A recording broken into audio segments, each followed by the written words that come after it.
and he flew on his private plane to Tijuana, and he told me, meet me at the, he says, I will have a driver pick you up at the McDonald's. So right when you cross the San Ysidro border at the time, there's a McDonald's. Hey, you're in Mexico. I'm in Mexico now. I'm in Tijuana. And I get picked up by a Sicarios in a bulletproof vehicle, and they say, they roll down the window. They say, Wedo? I said, yeah. Jump in the car. And I get in the car, and I sit in this, I think it was a Suburban or Escalade, and I look back, and there's these two Sicarios with guns, and I'm like, oh, this is it. Like, they're going to just blow my brain off. I thought it was done. But keep in mind, I already had popped about 3 Xanax, some GHB. I was prepared to die. So if I'm going to die, I'm going to die calm, right?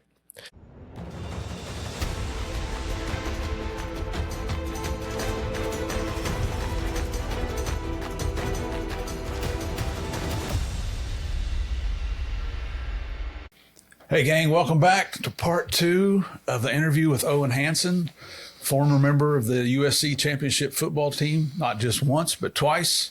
If you joined us for yesterday's episode, you found out about this guy's entrepreneurial skills. He doesn't come from a wealthy family, but he went into a wealthy environment, and he learned, I'm not making excuses for him, but he learned how to survive in that environment. Unfortunately, it involved illegal activities, but we're going to talk about how he came out of all that. Once again, thank you for coming back every week to join me here on Game of Crimes. Couldn't do any of this without you. So truly, truly appreciate your support.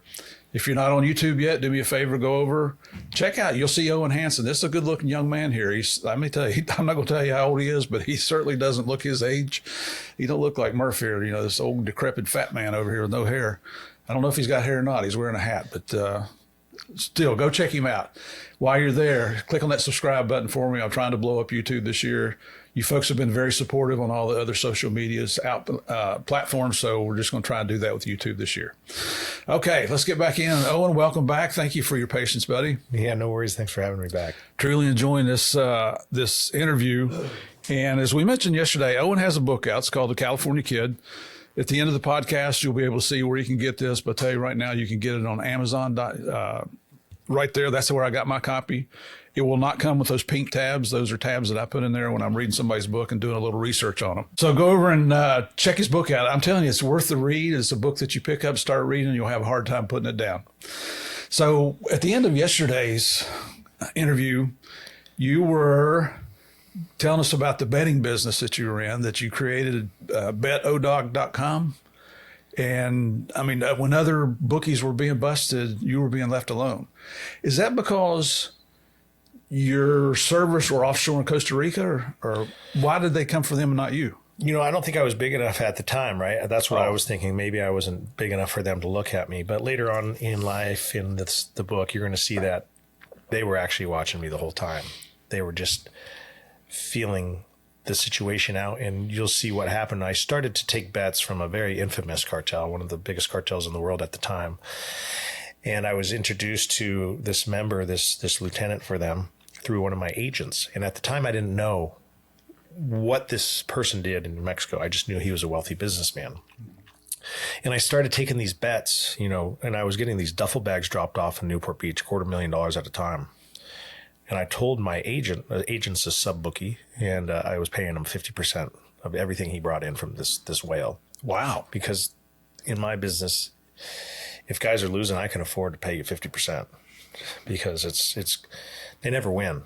So I developed this. That's important what you said. Who never wins? The people customer, that bet. Yeah, you can't beat the house. The house always has to win, right? The house always wins. Remember, we're charging you already, right when you make that first wager, you're already getting charged 10%. Right out the door. So you already have a disadvantage. Vegas, everyone's been to Vegas. It's built for a reason. It's built off of losers, not winners. Yep. And every time there's a new casino, guess what? It's a new loser. When I walk into a casino, I throw $20 on the floor and go to my room because I never win. Yep, just go flush it. So I knew I had an advantage. I was now this casino, right? I was that Vegas, but I was mobile. So I took my business model a little different from that Italian bookie that was only paying me 20%. I said, you know what? There's enough room for everybody to eat. Let's pay them 50%. And let's just guarantee, let's say you're guaranteeing your customer is going to pay, because I don't care if there's an excuse that he stiffs you or he couldn't pay you, because I'm paying you 50%. So guess what? I get paid first. You collect your commission after. And that was the mentality I had. So everyone paid me. And when this guy started bringing me this whale, it's not my job as a bookmaker to do a background check on my sub-bookies players. That's not my business. They're bringing me cash. I'm paying them cash when they win. That's all we care about. Well, you're already involved in an illegal business. Exactly. At the time, bookmaking wasn't really looked at that serious, so guys are given like 1 to 2 years, but ambitious, I would say. I started taking these bets, and the guy's dropping off duffel bags, and I'm like, okay, you got a whale. Keep this guy happy. Is that common for people to drop off duffel bags of money to you? It's not common, but it's usually, it's usually a payment by Thursday, and it's either a wire through a shell corporation that I have, or $10,000, $20,000 here or there with customers. Never in my whole time I've ever seen this happen, but I'm not going to say no. The cash is coming in. So finally, I knew it was a Sunday night, and this guy had a 5-team parlay. He's been losing for 4 weeks in a row now, and finally he's about to win. And that's my biggest thing in business. If a guy's going to win, I'm excited because now they feel like they have a hope. They can beat me. And I remember calling this sub-bookie, this agent, and I said, hey, get over here. I said, 10 p.m. this game's going to be over. The Raiders are going to win, and this guy's going to crack us for like 200. I think it was like 260,000.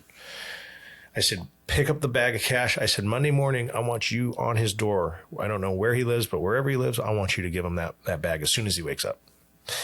He's like, why? I said, dude, this guy's been losing for the last 4 weeks, and he's given us close to $1 million. I said, let's pay him like he pays us. And no one understands that mentality, but I want it to be the same way. If you win, I want you to get paid. If you lose, I want to get paid. It's just business 101. Right. So I told him, 8 a.m., I don't care. Have a cup of coffee for him. And that's what he did. And after that opened the can of worms.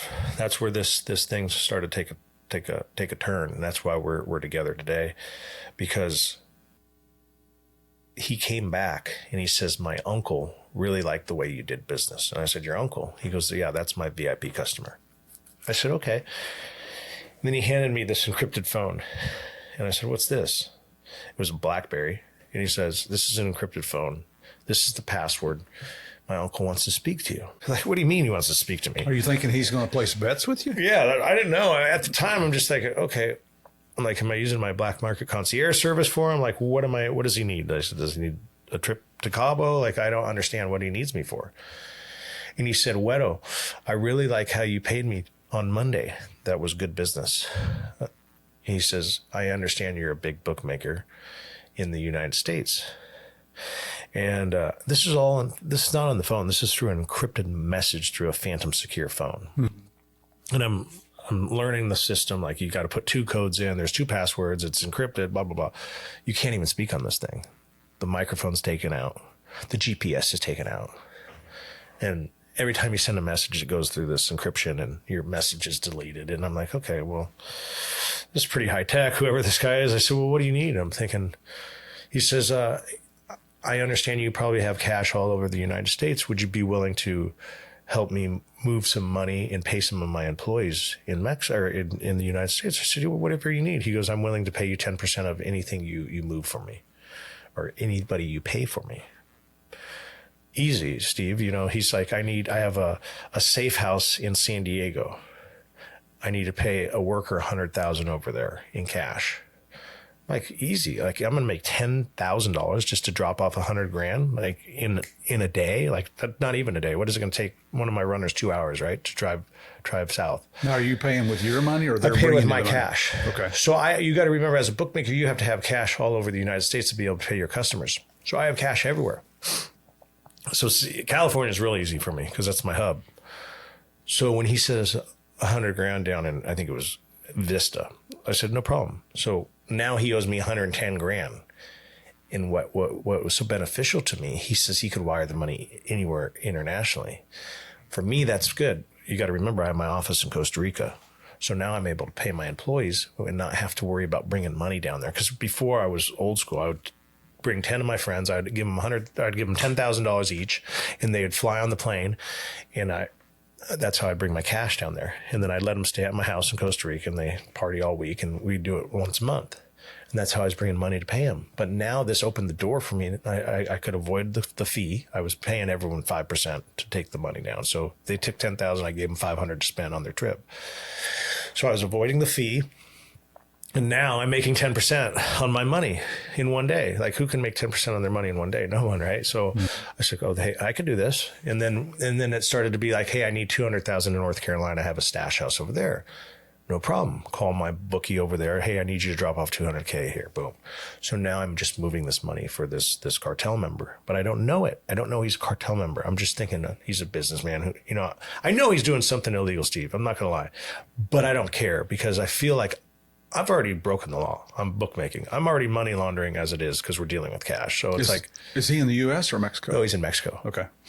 And I'm so good at it. Like, he doesn't realize, like, I could pick up a phone and make something happen like that. And he's really impressed, right? And to me, that's like where my rocks get off, when I can impress another businessman, because I'm thinking he's a businessman, right? And I'm impressing him like, wow, this guy's really working good. And so later on, he says, hey, I need you to pick up $1 million. And when he told me it's in Texas, I'm like, well, what do you mean pick it up? He's like, it's my rival neighborhood. I can't go over there. So that's when the thing started to click. Okay, rival, what is this guy? And so knowing he was in Mexico, then it started to click that this guy's a cartel member, because he can't go to Mexico probably because of the Zetas, right? Or, who thinking, okay, he's like, I need you to go to the Brownsville airport and I need you to pick $1 million. You're going to still make your 10%. So I'm like, that's $100,000 in one day. Like, I haven't had a score like that in a long time. Like, let's do it. Right. So he's like, you need a private plane. Easy. I got one for $2,500 an hour, a turboprop. And he says, maybe bring some security, right? So I was like, I got Tank, who's a Crip, and I got his friend Diego, who's a UFC fighter. I'll take those two guys and I'll pay them each $2,000. So I'm doing the math. I'm like, okay, it's going to take 4 hours to get down there, 4 hours to get back in the prop. And I'm like, I'm going to profit like 80 grand after I pay everyone off. I'm like, this is what I'm talking about. This is my type of business right here. I'm just moving money, and it's not costing me anything. I'm not taking much risk. And I started to do this, and I get to Brownsville, and this guy shows up in a lawn. Looks like a gardener. And he brings out this duffel bag and he pays me, and he goes, "This es para el jefe. This is for the boss." I'm like, okay, we're cartel now. Like, this is for the boss. This is cartel we're dealing with. Did you speak Spanish? At the time, I learned enough. I said, gracias, senor. Like, I take it. So I took it and I got on the plane and I told the pilot, let's go. And I remember I got on that cryptid phone right when we touched down in Torrance Private Airport. I said, hey, El Jefe, your package has arrived in Los Angeles. Where would you like it dropped off? And he had me drop it off at one of his stash houses in San Diego. Did you do the drop? No, I had my workers. I never touched any of this stuff. I was scared. Like, I was still safe. Like, I was scared to touch the drugs. I was scared to touch the money. So I had my workers drop it off. Just my runners. I had a lot of runners in the bookmaking business. Mm-hmm. So I'm like, hey, take this money to this customer that won. I never associated anybody in my bookmaking business with the drugs. I never crossed that line because I didn't want them to get scared. So they would drop it off. I paid the guys. I paid the pilot. Everyone was happy. They all got paid in cash. And El Jefe was 30 minutes later goes, wow, that was amazing, right? I did that in one day. And he saw this opportunity in me. And this thing really started to move fast. And he saw this vision. And he says, do you think you could do the same thing in Australia? And I said, Australia? Like, no, we're just talking money. We're just talking money. Okay. In my mind, right? We're talking money. I'm like, okay, Australia, yeah, I could do that. Like, what do you want? Like, no, you're going to do the same thing. Just clean some of my money. Perfect. Let's do it. Now, what hooks do you have in Australia? I don't have any at the time. I'm thinking to myself, right? I'm like, what do I have? He's like, do you have anyone in Australia? I'm like, I have an aunt. I have an aunt that's my mom's sister. Oh yeah, she lives in Perth. Like, she's been there 30 years. And he's like, well, could you go visit her? I said, yeah, I could visit her. And I'm like, okay, like, what do you need me to do? Like, Steve, I'm willing to do anything. This guy just paid me $100,000 for a day's worth of work. Right? Like, come on, you're going to do anything. He's like, how would you like to make $1 million a day? I said, I'm 26 years old, Steve. $1 million a day. Remember, my dad's a construction worker, right? Yeah. I'm like, $1 million a day. Like, there's more to this, right? Right. I said, $1 million a day. What's behind this hidden door, right? And he's like, well, I got some product over there and I need you to move it. I said, well, I don't know. I don't have that market. I don't know anything about it. But that light bulb goes off. And I said, but I'll figure out a way, right? I'll find someone. Like $1 million a day. Like this is money for a kid like me. Did you ever feel like that maybe this guy had thrown that line out there and now he's setting that hook and he's starting to reel you in? Oh, well, listen, at the time, I didn't think like that. Really? But of course, after spending 10 years in a federal prison cell, yeah, of course. Right? Yes, yeah. absolutely. Hindsight. Yeah, hindsight. And we wouldn't be here today if this didn't happen. So he says, I got product over there. I'm like, okay, well, this is a whole different animal. But I went back to that Rolodex. He says, can you move it? I said, I don't know anyone, but I'm not turning down $1 million a day. I'm going to figure it out because that's what I've been doing my whole life. I've always been the underdog, and I figured out a way to get there. So I said, let me think about it. So I went to the Rolodex to say, I'm thinking people in the drug game. My guys in Northside Redondo are obviously gangsters. They're not going to know anything about this. I need to get to the international level. Mm-hmm. So I remember I had a friend that was on the baseball team, and his brother was a weed grower, and they used to take weed and ship it to New York. And then the guys in New York, I remember hearing the story. I'm like, okay, I got to go to this SC baseball player and ask him if I could talk to his brother. And that's where I started. It sounds funny, but I started there. And you say SEC? At USC. Oh, USC. I'm sorry. Yeah. I'm an SEC fan, sorry. Yeah, so I went, and he says, you wouldn't believe it. My brother is still in the business. His international contact's actually in San Diego right now. He says, you should go meet him. I'm like, perfect. Like, I go down there. I meet his brother. I tell him who I am, and he's like, this is my friend from Italy, and he's visiting me. And I'm like, okay, well, can I talk to him? Like, I don't even know how to approach this, right? This is like, the guy wanted to talk to me. He says, you want to talk about drugs in this country? You're out of your mind. He goes, I left this country for a reason. Left what country? The U.S. Okay. He says, do you want to talk to me about anything illegal? You have to meet me in Naples, Italy. That's where I live. I'm like, wow. But I'm still thinking about that $1 million a day. Mm-hmm. So I said, okay, I'll go to Naples. And I remember buying that flight. And I get to this, looks like a vineyard, couple villas, and this guy, this Italian old school gangster, greets me. The same guy that was in San Diego with my college friend, and he's like, "So what do you have? Like, what do you got?" And I broke it down. I said, "I have a guy that gambles with me that says he has product in Australia." He goes, "Don't waste my time." He goes, "Get out of here!" And like he was rude about it. He's like, "No one can get product in Australia." He says, "That's the hardest place in the world too." He goes, "I've been in this business 50 years. There's no way you have product in Australia." He says, "Go." And I said, "No, let me tell you." So I started warming up to him, and my charisma, kicked in, and we're now drinking wine, and we're having, seafood in Naples, and I finally convinced him that there's product over there. He's like, "Well, listen, I can move it. If you have it there, I have international contacts all over the world. I got people in Australia that can move it. I got people in Amsterdam. I got people all over." He says, "Don't worry, I can get it off, but I don't believe it. Don't waste my time." I said, "How would I do this for you? How would I go there? And once I see it with my own eyes and my boss tells me it's there, will you come over?" He goes, "Yeah." So I remember I said, "Okay." I told El Jefe now that I said, "I got a guy that can move it." And I flew over, and he's like, "Well, where's your guy?" I said, "He's not here." He says he's not coming over until I see the product. He goes, this is El Jefe. He says, "Don't waste my time. The product's there. Get your guy over there."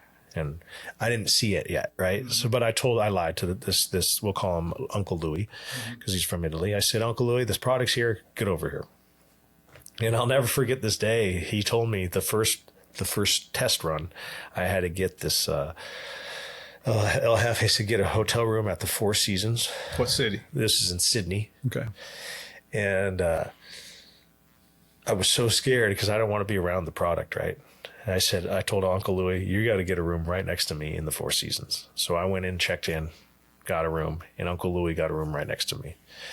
And I said, as soon as this package gets dropped off, Uncle Louie, I said, you got to come over and take it because I'm not touching this shit. You know, I already knew. I looked up the statute. You get caught with a kilo or more, you're going to prison for life over there. I was scared. Yeah, they do not f around.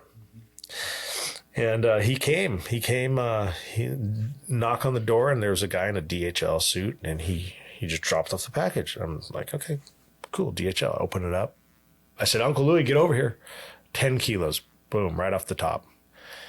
And he looked at me, and he said, nephew, you just became a millionaire. I said, are you serious? Like, he could tell by the smell.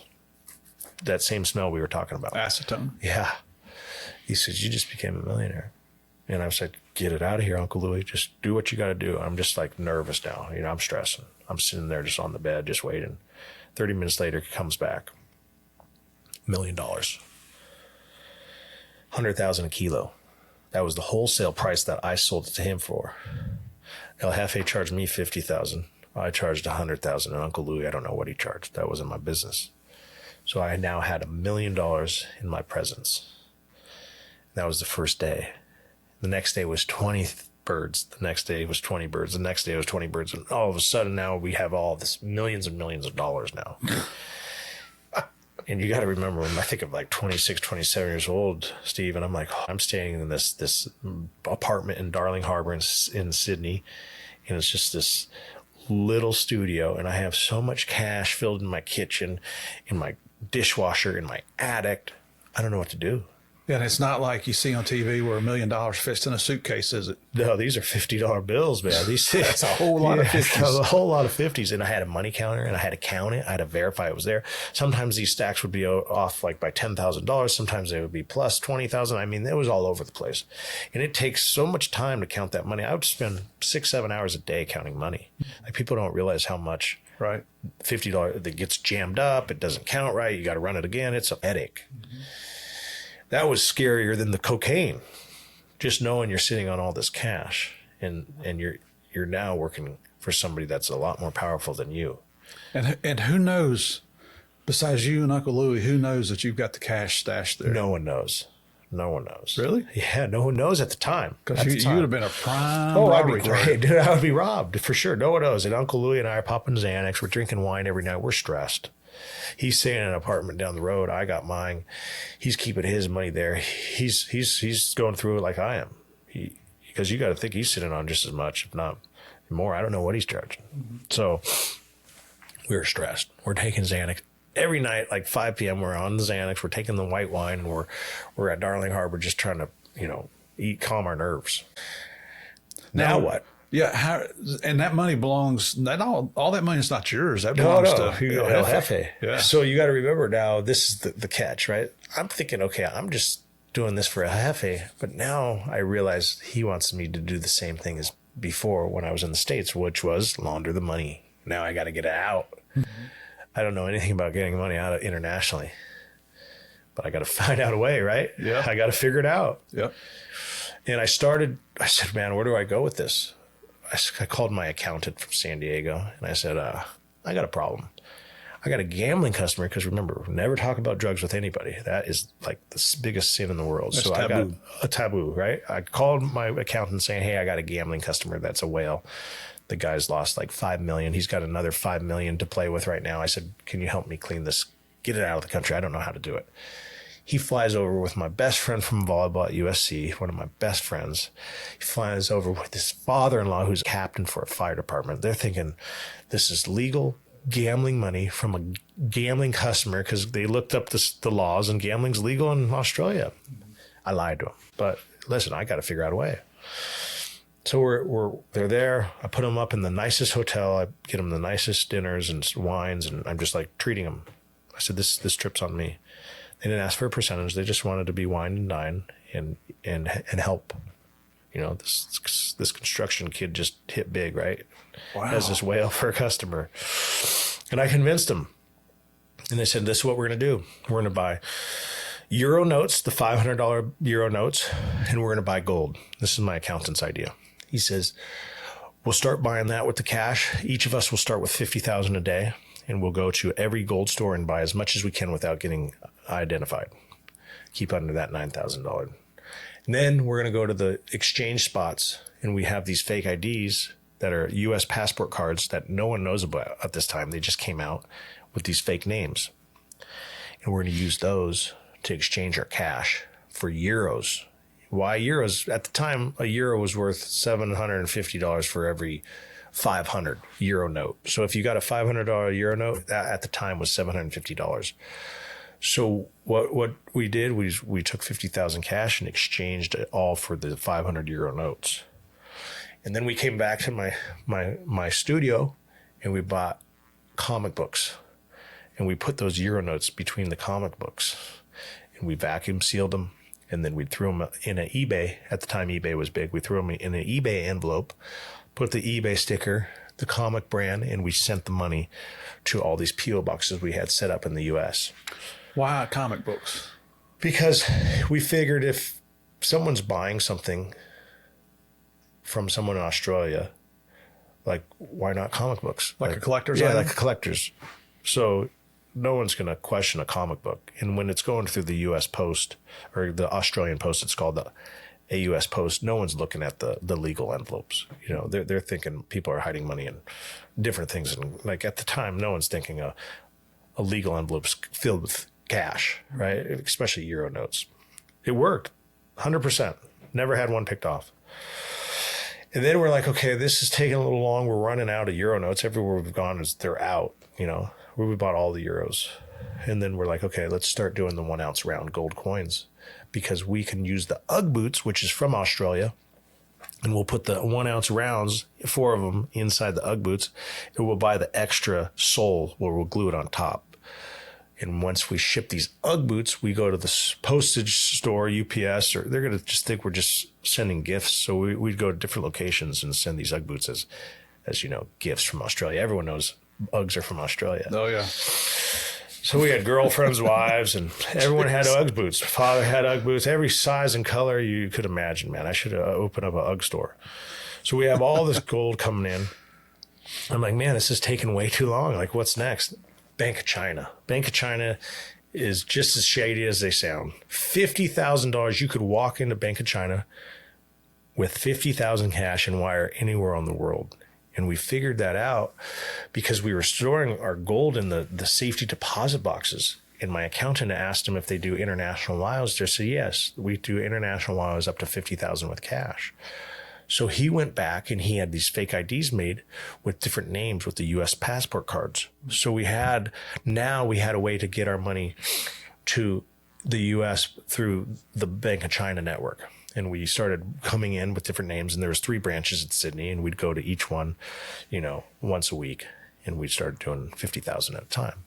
We just started sending this cash to shell corporations. And we're like, okay, this is how we're going to do it. But Steve, the money was coming so fast, this wasn't even putting a dent, you know, like we moved maybe $1 million that way. It took too long.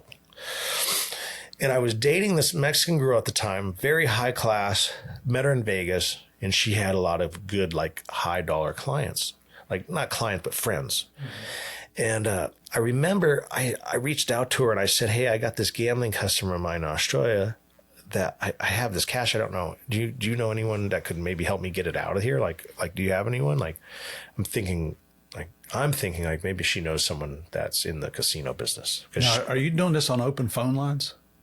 Yeah, this is open phone lines. Okay. Yeah. Because remember, I don't know anything about hiding. Okay. At the time, I'm not thinking I'm this El Chapo drug lord, right? I'm just talking to these people like this is a gambling customer that lost money. I'm not exposing like this is drug money, right? So I'm thinking I have like a little cushion, right? So I tell her, and she's like, I got a gambler that's a high roller in Vegas. This is what he does. Maybe you should meet him. I said, perfect. That's exactly what I wanted to do. That was what I was thinking. If we could gamble it through the casinos, we could launder it that way. And I said, I want to meet him. So I fly back to Santa Monica from Australia, and I meet him at the Fairmont Hotel, 5-star hotel right on the water on Ocean Avenue. And I tell him my situation. I said, hey, I got this gambler. He's losing all this money. I said, I can't get it out fast enough. I said, do you have any advice? He goes, listen, this is what I do.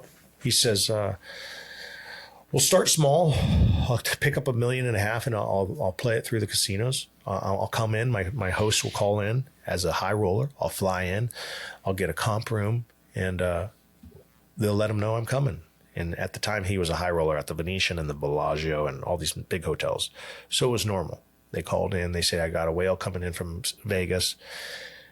He's got some cash to play, and he wants to play at the Star Casino. So he comes in. I meet him at the Four Seasons. I give him the duffel bag, and he says, per our agreement, 25% goes to me, 75% goes to you. I'll give you the cash in the U.S. Boom. We shook hands on this already at the Fairmont, so I already knew what was happening. Gave him the cash. 48 hours later, he says, hey, I'm leaving Australia. We're good. Everything's good. So what he did was he took the money to the Star. He dropped off $1.5 million. They gave him chips. He started playing on the blackjack table. After a couple hours, he says, you know what? I'm not feeling it. I got to get back to the U.S. What did they do? They took the chips and they issued him a check for whatever amount it was. Maybe it was 1.5, maybe it was 1.7. I don't know. It wasn't my business. All I cared about was getting my money, my 75%. So they gave him that check.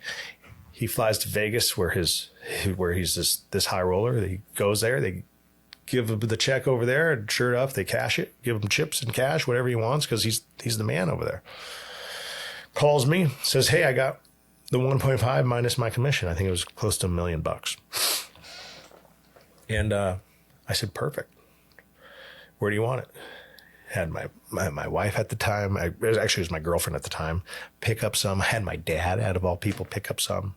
And I'm telling them, hey, I got a customer that just lost a lot of money. Can you just grab this cash for me? Because I'm in Australia. Yeah. So I'm utilizing anyone and everyone, because I'm a one-man band. I got to figure it out. So I have all these people working for me, and they have no clue that this is cocaine money. I'm just telling them this is gambling.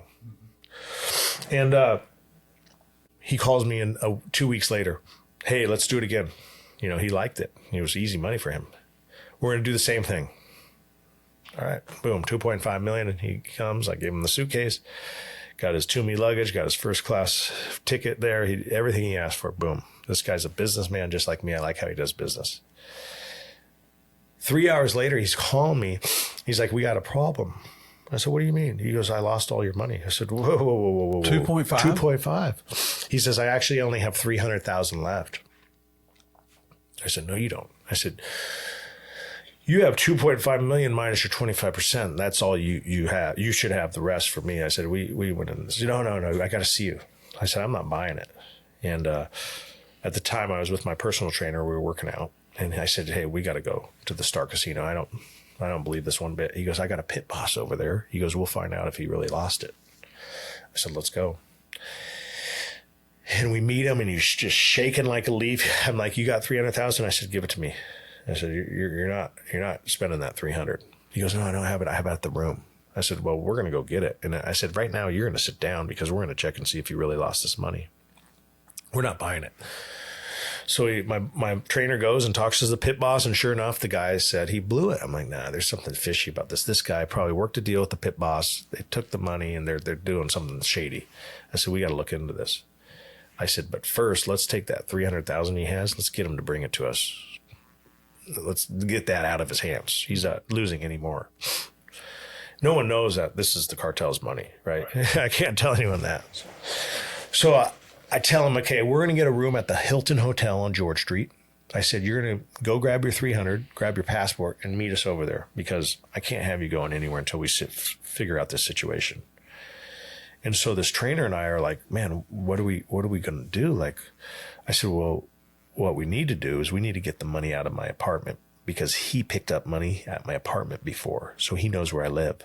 I said, I got a lot of money in there, but I got a $700,000 suitcase that I know what we'll do. We'll take that 700 and the 300, and it'll be $1 million.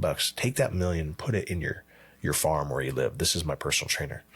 Because my idea was like, okay, let's just start getting some of this money out of here. And so he comes to my house, and we're waiting for him to call, saying he was going to the hotel. And finally he calls and he says, I'm on my way over. And I tell my trainer, okay, take this suitcase, 700, take it to the hotel. As soon as you get there, put it in the safety deposit box. This guy's going to meet you. Take the 300. Now you got $1 million. And we're going to take that and put it away. And as soon as he gets there, call me. I'm going to come up. He never called. So, he called, but he never came. So my trainer's on the way there. And now all of a sudden, like 2 hours goes by and my trainer didn't pick up my phone. I'm like, okay, this guy just robbed me. Like, what's going on? 3 hours goes by, 4 hours goes by, nothing. So now I'm thinking my trainer got me for my $700,000. Well, come to find out, when he showed up to the hotel, the New South Wales organized crime squad was waiting there. And they picked off my trainer with $700,000. They said, we got a call that you have a gun in the room. We need to check your bag. He didn't have any gun, but he had $700,000. So now I just lost $2.5 million of the cartels, along with $700,000 that I had. So now I'm down $3.2 million in one day, Steve. And I don't know any of this yet, and I'm freaking out. I finally, 5 hours later, goes by, and I keep calling, and Sean's phone is answered, but it's not answered by him. It's answered by a female. And she says, hi, this is Carolyn from the New South Wales Police Department. Can you come to the station, please? To me. I'm like, I'm not coming to no station. I said, I'm all the way in Bondi Beach right now. I said, I'll come tomorrow. Okay. She knew me as Junior because my name was saved in his phone as Junior. She's like, okay, Junior, we'd like to see you tomorrow. Now I'm freaking out. Now my guy's arrested. He's in jail. Obviously, I know that the 700, he got picked off because she called and she answered saying, we want to know about the 700,000. So now my mind's going, holy shit, I got to get out of Australia. Comes out, finally gets out the next day on bail. And he's like, hey, they got the 700,000. That guy, RJ, he called the cops. Dude, this is bigger than it looks. I said, what do you mean? I said, we got to get that money back, man. He's like, dude, I don't know how we're going to get it back. He's like, man, maybe we pay a barrister off. I got a lawyer. That's what he tells me. He goes, I got a guy that has a lawyer that could get us this money back. I'm like, Steve, at the time, I didn't care. I get anything, $1, anything. I need to get this money back. I'm just freaking out. This is not my money. So did he lose it at the casino? That's what they say. Okay. I mean, you're going to see later on in the story, but yeah, that's what they say, Okay.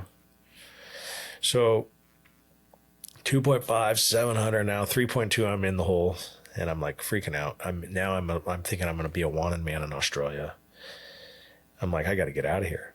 So we finally, right before I get on the plane, he says, I got a lawyer that's going to be able to get us the 700,000 back. We're just going to have to make this story up. We'll put together a story. By the time you get to the U.S., we'll have it all figured out. Don't worry. We're going to get it back.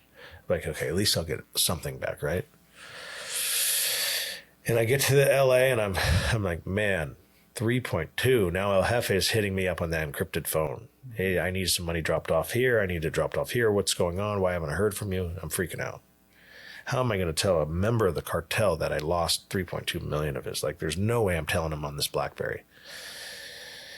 I said about that. I said, is there any way I can meet you? I said, I need to talk to you about the money. He's like, what do you mean? I said, I'm not telling you on the phone. I said, I need you to meet you in person. And keep in mind, Steve, I've never met this guy. Mm-hmm. So I was like, okay, there's no way I'm going to tell a man on the encrypted phone that I lost 3.2. I'm going to be killed. I need to be able to see him so he sees that I'm not lying. Like, that was the smartest thing I ever did, because if I would have played with him and just beat around the bush, I would have been killed. I know I would have been. I said, the only way I can convince this man is if he looks at me and talks to me man to man. So I told him, I said, I need to meet you. And he flew on his private plane to Tijuana. And he told me, meet me at the, he says, I will have a driver pick you up at the McDonald's. So right when you cross the San Ysidro border at the time, there was a McDonald's. So now you're in Mexico. I'm in Mexico now. I'm in Tijuana. And I get picked up by a Sicarios in a bulletproof vehicle. And they say, they roll down the window. They say, Wedo? I said, yeah. Jump in the car. And I get in the car and I sit in this, I think it was a Suburban or Escalade, and I look back and there's these two Sicarios with guns. And I'm like, oh, this is it. Like, they're going to just blow my brain off. I thought it was done. But keep in mind, I already had popped about 3 Xanax, some GHB. I was prepared to die. So if I'm going to die, I'm going to die calm, right? Tumblr.com. There's a new saying for a shirt. Yeah. So I remember we got this entourage now, you know, these vehicles pull in, a Hummer pulls up, and that's El Jefe in the front, and they got these armored vehicles following. So we got this entourage. It's feel like when we were at USC, when we used to go travel to the Coliseum. Yeah.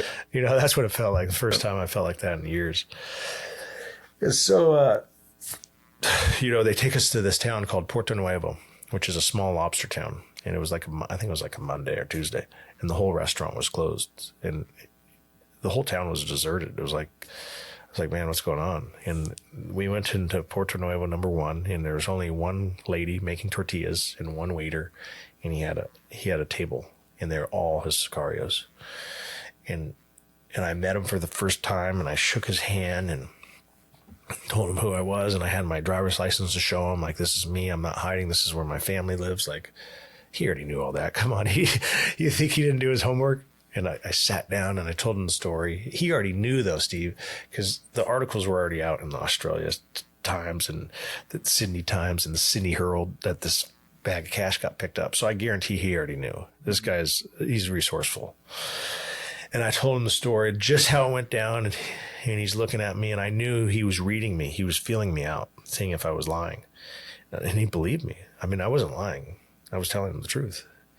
And I think that's what saved me, being able to tell him man to man that how it went down. And because he already saw me launder the money. He saw how quick it was happening with that 1.5. So he was happy. But you got to remember, I was more of an asset to him than being a dead man. Right. So he told me, he says, you don't worry, man. You don't owe me 3.2 million. You owe me 4 million. He says, but you work for me now. He says, I'm going to give you some time off. He says, run your business, the bookmaking business, like you've been running before you met me. And 2 years from now, we'll start to work again, and you're going to owe me 4 million. Why did he bump it up to 4? Interest. It's business. Just like those Serenios used to bump up, the chart. It's just business 101. So it's 25% he's making on the money, and do the math. I work for him now, right? So I ran that business. I ran that bookie making business, Beto Dog, just like business was usual. But now I had the backing of the cartel. Yeah. And for our listeners, we made an agreement with Owen here before we did the interview. And we've been talking for several weeks that we would not ask him about who is El Jefe. We're not going to ask you what cartel that you were involved with, simply because there are family members that could suffer retribution if you ever talk about them.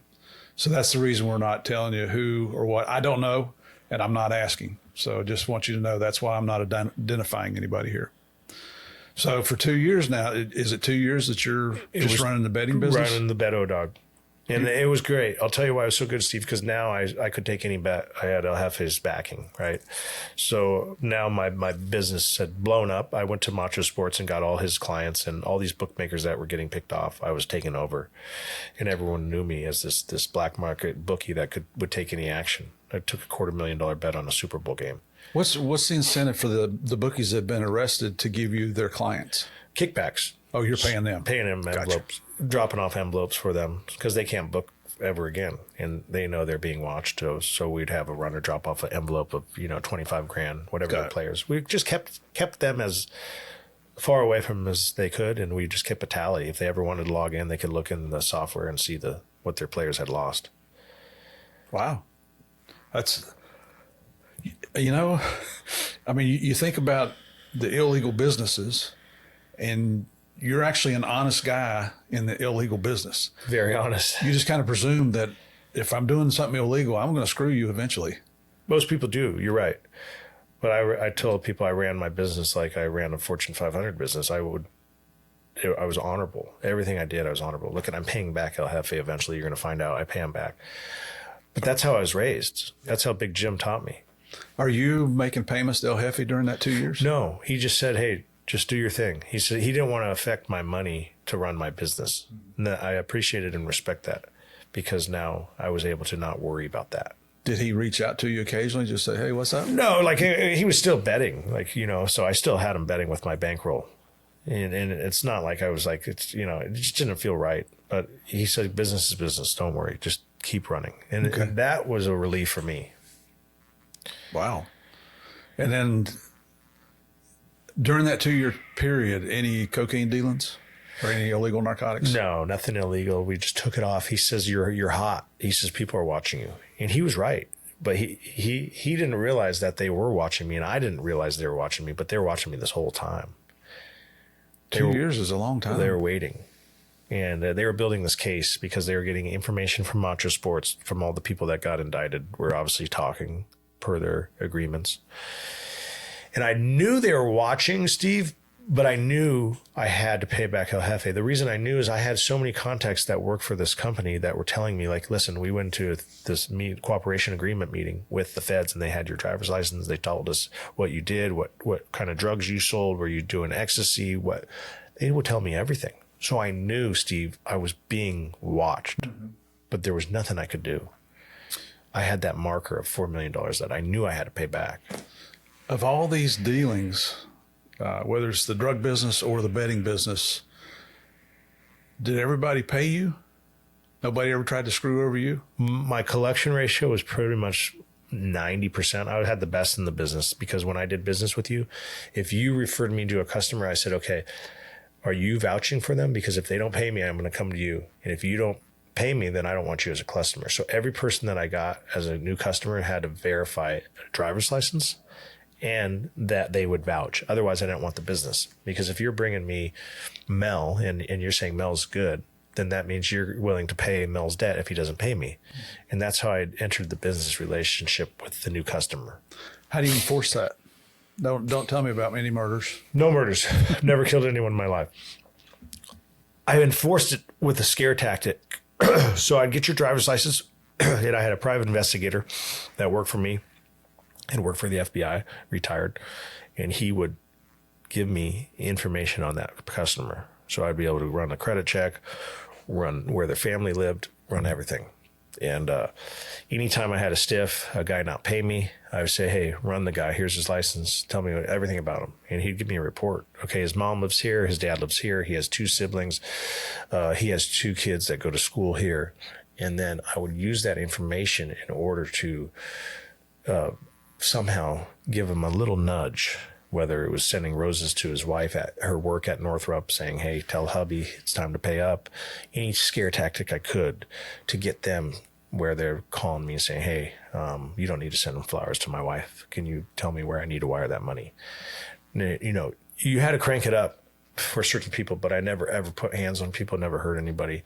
So I would use those scare tactics, You never had your guys lay hands on somebody? No. One guy was supposed to go to an apartment in Minneapolis, and he was just supposed to show up there and collect. And the guy got a little rough with my guy, and I think he smacked him like a couple times. And that was the only time there was any kind of violence, right? And it later ended up biting me in the butt when I got sentenced, because now you have that violent, and that's an extra, 2 points on the sentencing guideline. Yep. That's why I always push the issues with my workers. We never get violent, and some guys just don't listen. Mm-hmm. Yeah. Well, that's that culture. And it's interesting to sit here and hear you talk about the points on the sentencing guideline, because usually only the cops and the lawyers know about that. Yeah. But you learn, through experience, right? Yeah. Busted by the Feds book is no joke. Yeah. So at was it 2 years to the day that 2 years, I got that call. He's like, you ready? And I already knew I was going to go work for him, but I thought I was going to have to move his product for him, right? And he was going to let me use his routes. He said, no, you're not using my routes. You're not ruining my routes. This guy's got the best routes in the business, right? He says, you got to figure out your own. And then that's when I had to learn the system. I did a lot of homework with Pablo Escobar, how he was getting stuff across the country, Chapo Guzman, how they were putting it in cans. And I started how to get creative, man. Just techniques, logistics 101. I want to back up just a second to that attorney over in Australia. Did he make any inroad in trying to get your money back, or was that just a... Yeah, so he did. He says he had the way. He says, we're going to tell a story, and it's going to be a fake story. And it's a U.S. versus Australia. He says, You don't worry. It's Australian matter, right? And the reason I say it's not a U.S. matter, because that's what he informed me as an attorney. And I believed him because he's an attorney. Mm-hmm. He says the story is, we have a concert promoter that handled the ZZ Top and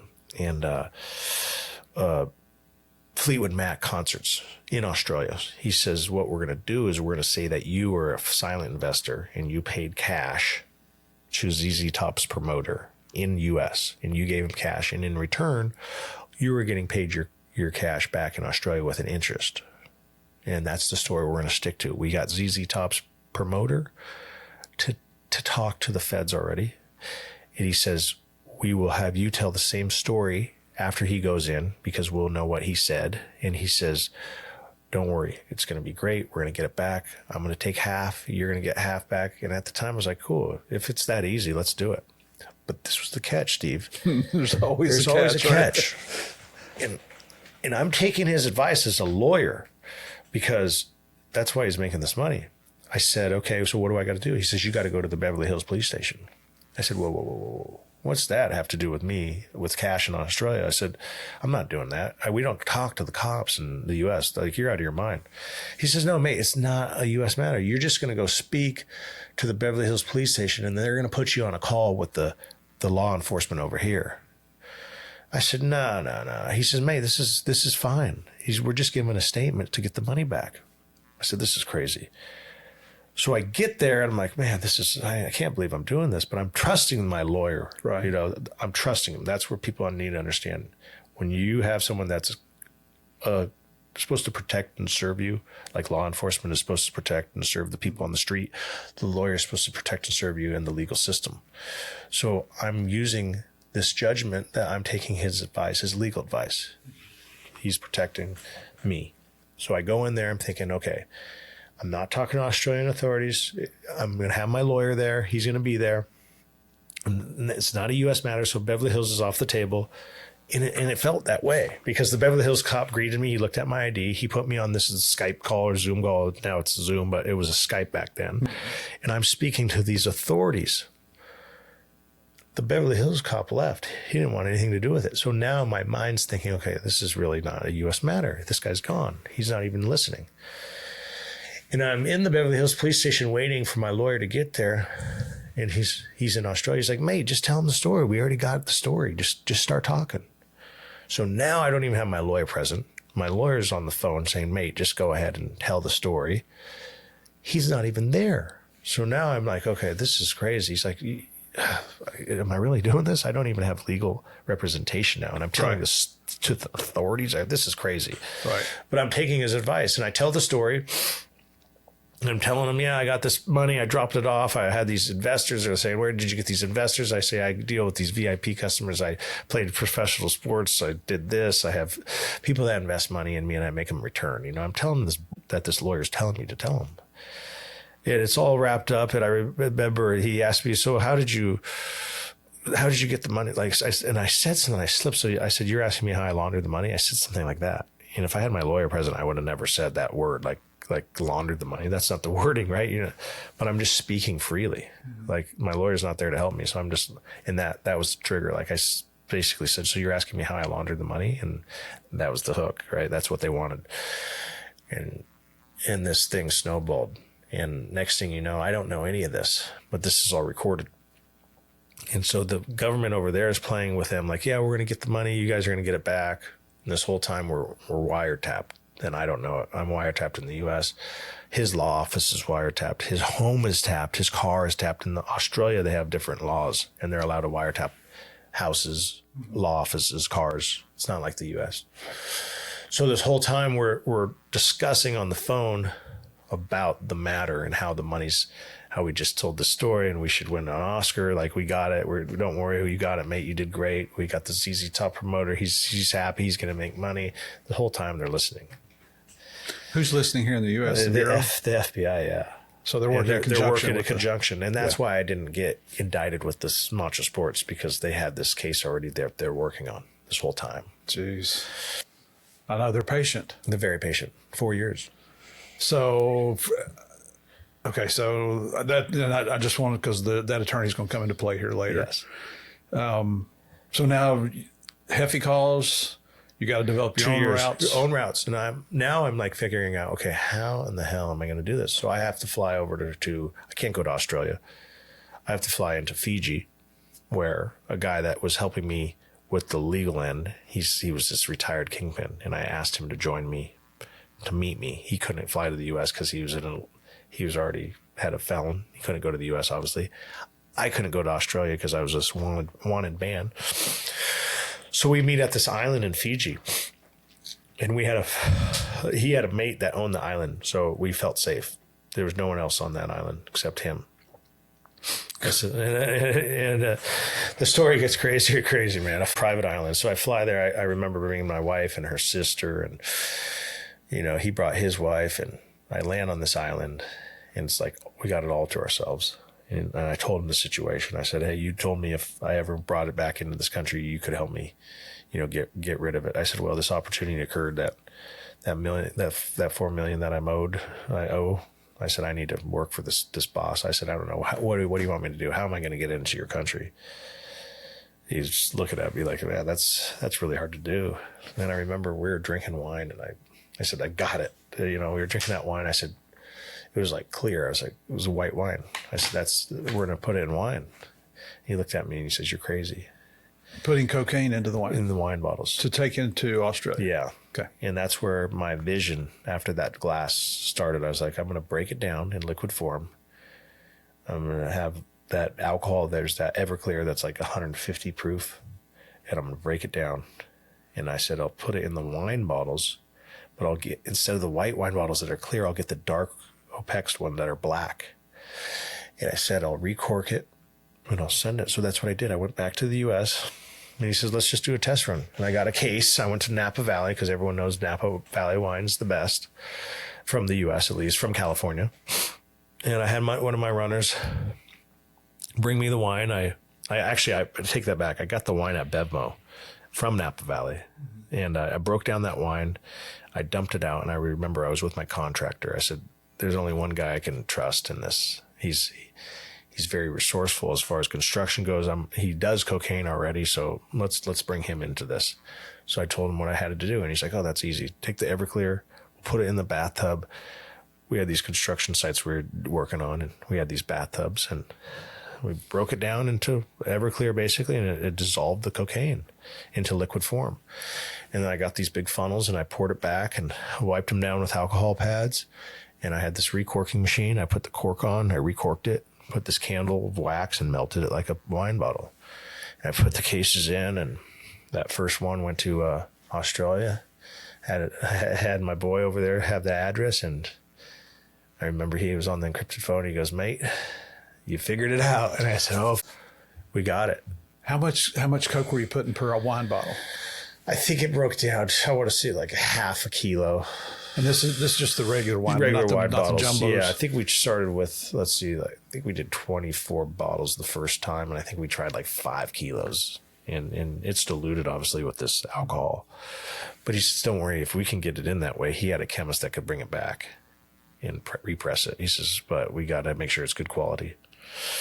And so I bought the product from El Jefe, and it was like 92% at the time. And it came back. And I told El Jefe we figured it out. We figured out the way.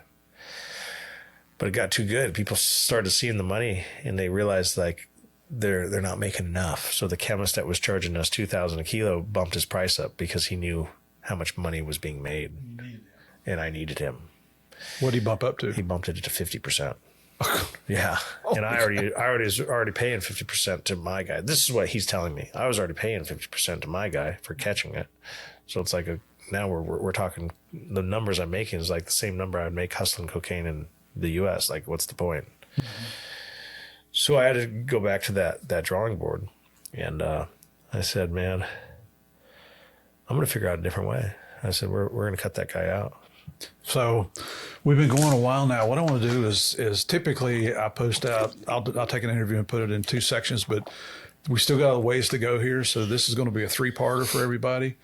I know we left you hanging there, and that's the whole point, is to get you to come back tomorrow to listen to the rest of the story. We'll finish up on part 3. But thank you guys again for coming every week to listen to the Game of Crimes. Tell your friends, tell them to come over and subscribe. Check us out on Patreon. It's gameofcrimes.patreon.com. Come back tomorrow, hear the rest of the story. I sound like Paul Harvey, right? Tomorrow you'll hear the rest of the story with Owen Hanson. Thank you again for coming. Everybody stay safe. See you tomorrow.